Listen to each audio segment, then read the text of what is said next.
Bienvenue dans le podcast de l'école de la course à pied, l'émission qui vous offre une autre vision de ce sport afin de mieux comprendre son monde et d'y découvrir ses secrets. Vous retrouverez quotidiennement une émission concise et plusieurs fois par mois des émissions plus longues sous forme d'interviews de personnes en lien avec le monde de la course à pied. Bonne écoute!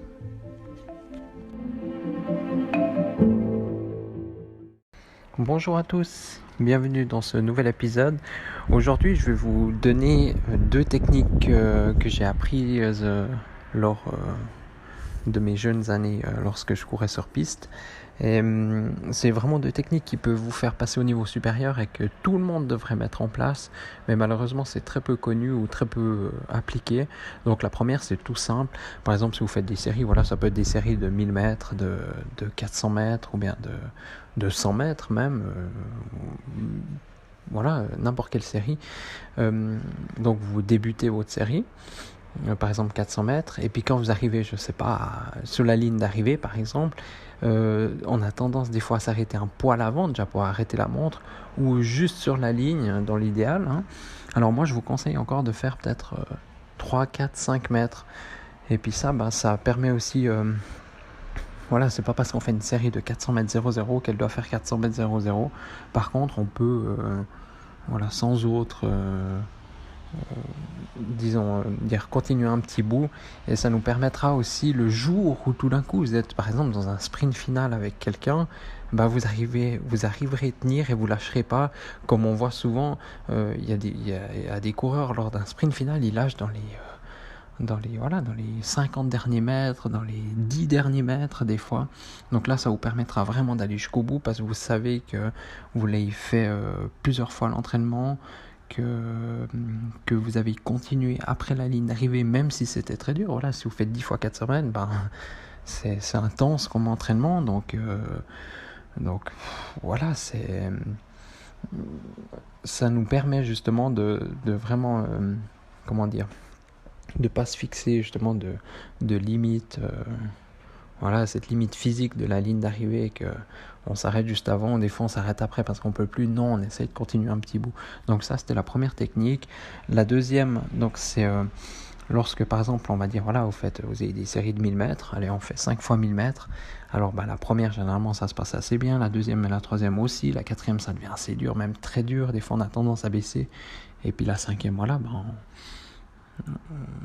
si on était trop bien avant, celle-ci va être plus rapide, donc l'idée, c'est par exemple tous les 50 mètres, alors bien sûr pas dans les 200 premiers mètres, mais on va dire entre le 200 mètres et le 1000 mètres, donc les 800 derniers mètres, tous les 50 mètres, il faut essayer de remettre un petit coup d'accélérer un tout petit coup, parce que naturellement on a tendance le rythme il baisse naturellement.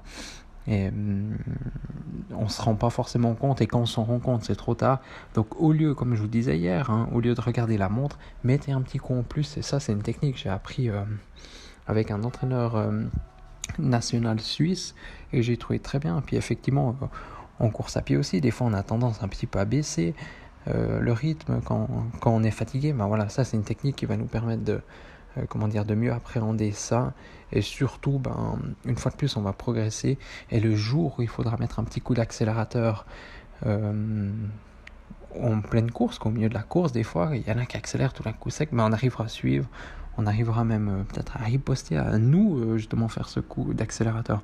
Donc ça, je trouve, c'est des techniques excellentes, et je vous conseille vraiment de les utiliser, de les mettre en place. C'est tout simple, et puis on peut gagner énormément grâce à ça, et c'est tous ces petits détails, mais finalement moi j'ai gagné énormément de courses, j'ai gagné des courses aussi sur la fin, mais disons des fois même en finissant 50e, je sais pas, sur 16 000, je prends par exemple une course en Suisse, le Grand Prix de Berne, des fois dans le dernier kilomètre, j'arrive peut-être à dépasser 10 ou 15 coureurs, ça dépend toujours comment s'est passée ma course avant, ou des fois 2 ou 3, mais très souvent, c'est aussi là que ça m'est venu à l'idée, l'année passée au Grand Prix de Berne, dans la dernière ligne droite, donc c'est environ 100-200 mètres, dans la dernière ligne droite, j'ai dû en passer cette fois une dizaine, parce que voilà, bien sûr, tout le monde est mort, moi le premier, mais je m'étais rappelé ces entraînements que j'avais fait, que toujours, voilà, quand je faisais par exemple un entraînement, je me dis j'accélère jusqu'à ce point, jusqu'à cet arbre, jusqu'à à ce poteau, j'en sais rien, à ce pont, enfin voilà, j'avais toujours continué un bout, et puis peut-être c'est psychologique, je sais pas, mais en tout cas je m'étais rappelé ça, puis voilà, ça m'a permis de me transcender, et puis voilà, j'ai gagné 10 places, donc c'est chouette. Alors mettez en place ces techniques, et demain je vous ferai un autre épisode sur